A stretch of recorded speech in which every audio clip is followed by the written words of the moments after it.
Bharatiya Janata party पहले तो विपक्ष के नेताओं के खिलाफ फर्जी मामले दर्ज करती है और फिर जांच एजेंसियों का दबाव बनाकर उन नेताओं को अपनी पार्टी में शामिल करने का काम करती है। ऐसा हम नहीं कह रहे हैं, बल्कि ऐसा कहना है उद्धव ठाकरे के सांसद संजय राउत का। संजय राउत ने ये बयान क्यों दिया है और किस मामले को लेकर संजय राउत ने बीजेपी पर फिर से निशाना साधा है, इसकी हम चर्चा करेंगे। नमस्कार, आप देख रहे हैं लोकमत हिंदी और मेरा नाम है सोनू कनौजिया। दरअसल संजय राउत ने यह बयान दिया है शिंदे गुट के सांसद रविंद्र वायकर को मिली क्लीन चिट को लेकर।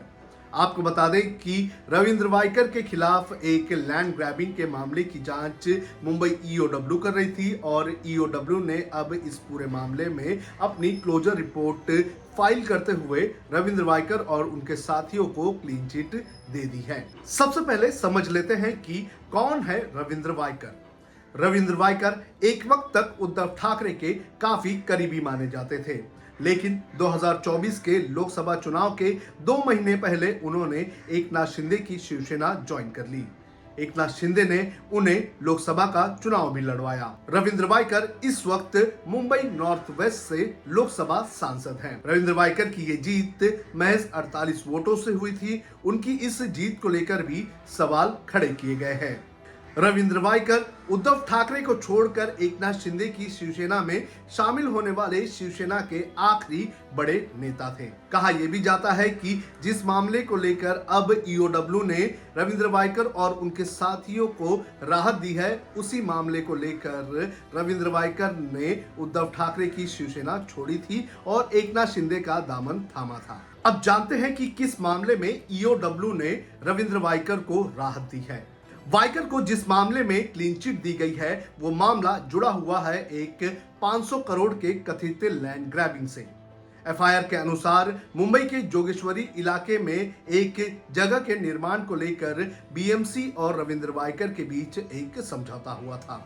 इस समझौते के अनुसार इस जगह पर खेल सुविधाओं का निर्माण करना था, लेकिन रविंद्र वायकर पर और उनके साथियों पर यह आरोप लगा कि यहां पर शर्तों के साथ छेड़छाड़ करके यहां पर एक लग्जरी होटल बनाया गया। बीएमसी और रविंद्र वायकर के बीच ये समझौता साल 2021 में हुआ था।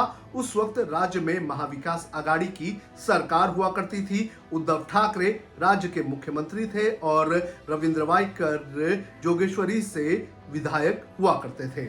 लेकिन ये मामला 2023 में दर्ज किया गया, जब शिवसेना टूट गई और बीजेपी की मदद से एकनाथ शिंदे राज्य के मुख्यमंत्री बन गए। कहा यह भी जा रहा है कि इस मामले के दर्ज होने के बाद गिरफ्तारी के डर से रविंद्र वायकर ने उद्धव ठाकरे का साथ छोड़ा और सत्ताधारी एकनाथ शिंदे की बस में सवार हो गए।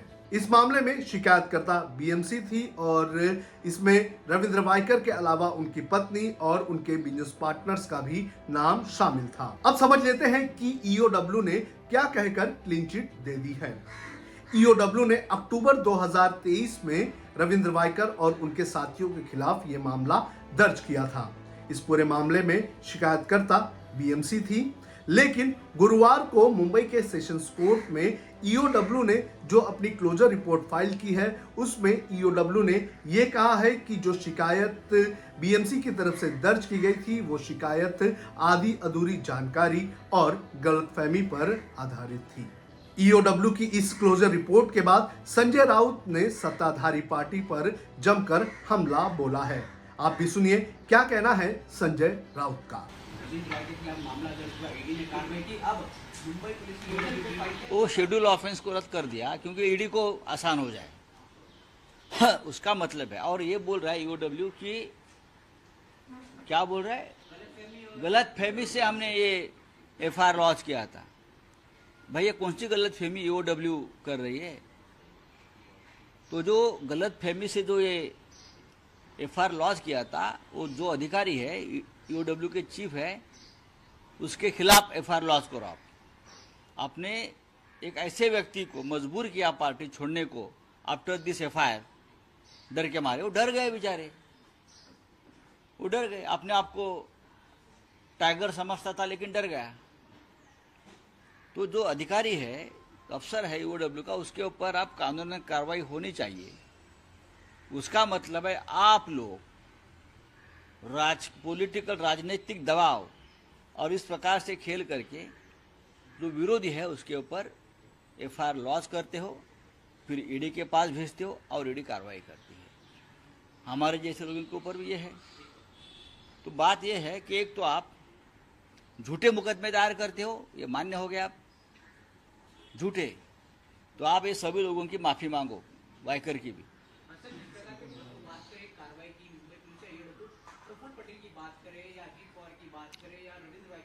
अभी जब ऐसा है कि हमारे जैसे लोगों ने पार्टी छोड़ी नहीं, हम जेल में गए, हम दबाव में नहीं आए, हम वफादार रहे हमारे पार्टी और नेता के साथ, तो हमको जेल में भेजा दिया, हमारा घर जमीन पूरा जब्त कर दिया।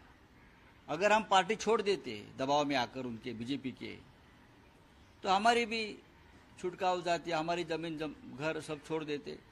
प्रफुल्ल पटेल का छोड़ दिया, अजित पवार का छोड़ दिया, हाँ, वाइकर छूट गए। लेकिन हम लड़ेंगे, जब हमारी सरकार आएंगी तो ये गलतफहमी क्या थी उनकी इंक्वायरी होगी। पिछले कुछ वक्त से हमने देखा है कि पॉलिटिकल मामलों में जब भी जांच एजेंसियां किसी राजनेता को राहत देती हैं, तो जांच एजेंसियां ऐसे मामलों में तर्क ऐसे देती हैं जो आम जनता के गले नहीं उतरते हैं। इस मामले में ही ईओडब्ल्यू ने आधी अधूरी जानकारी और गलतफहमी का तर्क दिया है।